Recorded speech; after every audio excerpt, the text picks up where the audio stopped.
Okay, good morning, ladies and gentlemen. Today is May 13th, 2024, and here I am. I am reading this book that I got from the library a little while ago. I'm reading The Emotionally Intelligent Leader by Daniel Goleman. So I'm going to pick up where I left off last time, and that was, I believe it was on page 34 at the motivation segment. So let me just go over there. If there is one trait that virtually all effective leaders have, it is motivation. They are driven to achieve beyond expectations, their own and everyone else's. The key word here is achieve. Plenty of people are motivated by external factors, such as a big salary or the status that comes from having an impressive title or being part of a prestigious company. By contrast, those with leadership potential are motivated by a deeply embedded desire to achieve for the sake of achievement. If you are looking for leaders, how can you identify people who are motivated by the drive to achieve rather than by external rewards? The first sign is passion for the work itself. Such people seek out creative challenges, love to learn, and take great pride in a job well done. They also display an unflagging energy to do things better. People with such energy often seem restless with the status quo. They are persistent with their questions about why things are done one way rather than another. They are eager to explore new approaches to their work.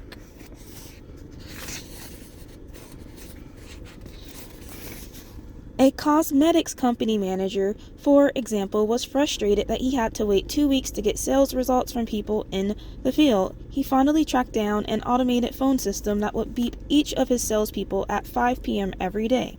An automated message then prompted them to punch in their numbers, how many calls and sales they had made that day. The system shortened the feedback time on sales results from weeks to hours. That story illustrates two other common traits of people who are driven to achieve.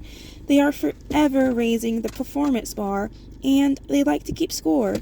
Take the performance bar first.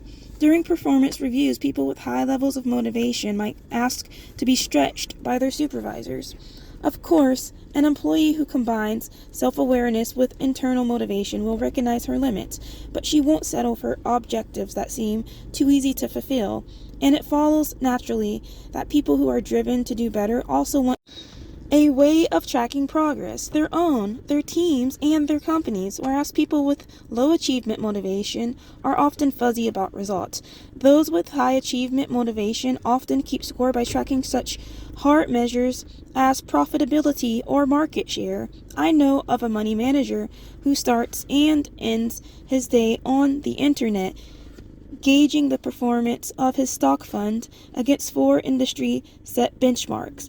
Interestingly, people with high motivation remain optimistic even when the score is against them. Okay, so it's 8 a.m. In such cases, self-regulation combines with achievement motivation to overcome the frustration and depression that come after a setback or failure. Take the case of another portfolio manager at a large investment company. After several successful years, her fund tumbled for 3 consecutive quarters, leading 3 large institutional clients to shift their business elsewhere. Some executives would have blamed the nosedive on circumstances outside their control. Others might have seen the setback as evidence of personal failure. This portfolio manager, however, saw an opportunity to prove she could lead a turnaround. 2 years later, she was promoted to a very senior level in the company. She described the experience as the best thing that ever happened to me. I learned so much from it. Executives trying to recognize high levels of achievement, motivation in their people can look for one last piece of evidence: commitment to the organization. When people love their jobs for the work itself, they often feel committed to the organizations that make that work possible. Committed employees are likely to stay with an organization even when they are pursued by headhunters waving money. It's not difficult to understand how and why a motivation to achieve translates into strong leadership. If you set the performance If you set the performance bar high for yourself, you will do the same for the organization when you are in a position to do so. Likewise, a drive to surpass goals and an interest in keeping score can be contagious. Leaders with these traits can often build a team of managers around them with the same traits. And of course, optimism and organizational commitment are fundamental to leadership. Just try to imagine running a company without them. So yeah, excuse my nails. My beautiful 5-year-old daughter painted them for me. They're so lovely. Empathy. Of all the dimensions of emotional intelligence, empathy is the most easily recognized. We have all felt the empathy of a sensitive teacher or friend.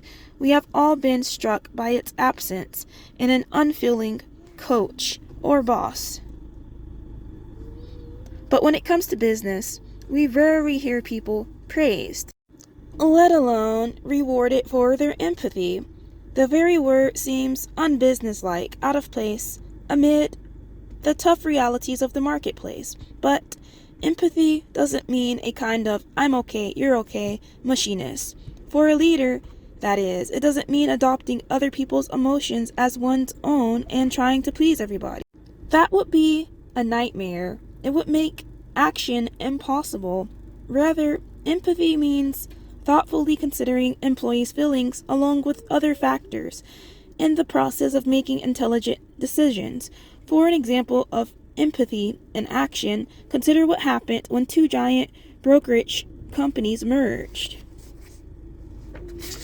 creating redundant jobs in all their divisions. One division manager called his people together and gave a gloomy speech that emphasized the number of people who would soon be fired. The manager of another division gave his people a different kind of speech. He was upfront about his own worry and confusion, and he promised to keep people informed and to treat everyone fairly. The difference between these two managers was empathy. The first manager was too worried about his own fate to consider the feeling of his anxiety-stricken colleagues. The second knew intuitively what his people were feeling, and he acknowledged their fears with his words. Is it any surprise that the first manager saw his division sink as many demoralized people, especially the most talented, departed? By contrast, the second manager continued to be a strong leader.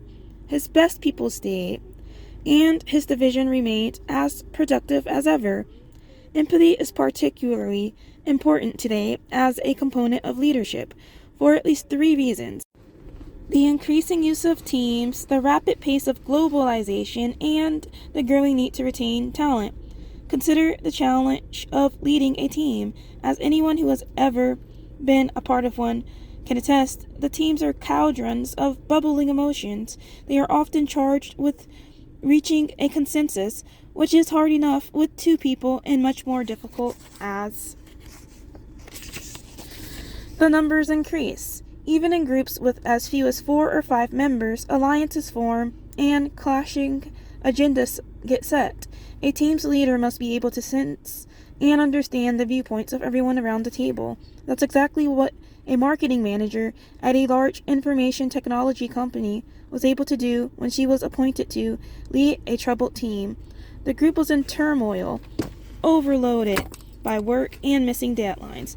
Tensions were high among the members. Tinkering with procedures was not enough to bring the group together and make it an effective part of the company.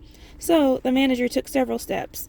In a series of one-on-one sessions, she took the time to listen to everyone in the group, what was frustrating them, how they rated their colleagues, whether they felt they had been ignored, and she directed the team in a way that brought it together.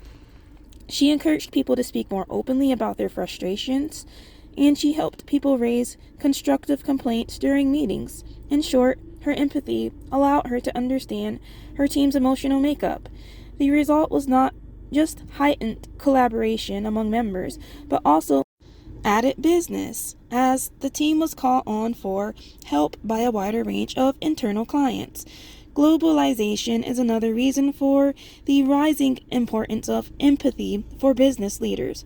Cross-cultural dialogue can easily lead to miscues and misunderstandings. Empathy is an antidote.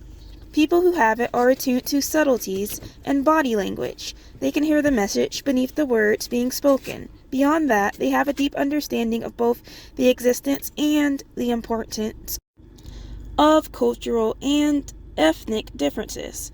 Consider the case of an American consultant whose team had just pitched a project to a potential Japanese client. In its dealings with Americans, the team was accustomed to being bombarded with questions after such a proposal, but this time it was greeted with a long silence. Other members of the team, taking the silence as disapproval, were ready to pack and leave. The lead consultant gestured them to stop. Although he was not particularly familiar with Japanese culture, he read the client's face and posture and sensed not rejection, but interest, even deep consideration. He was right.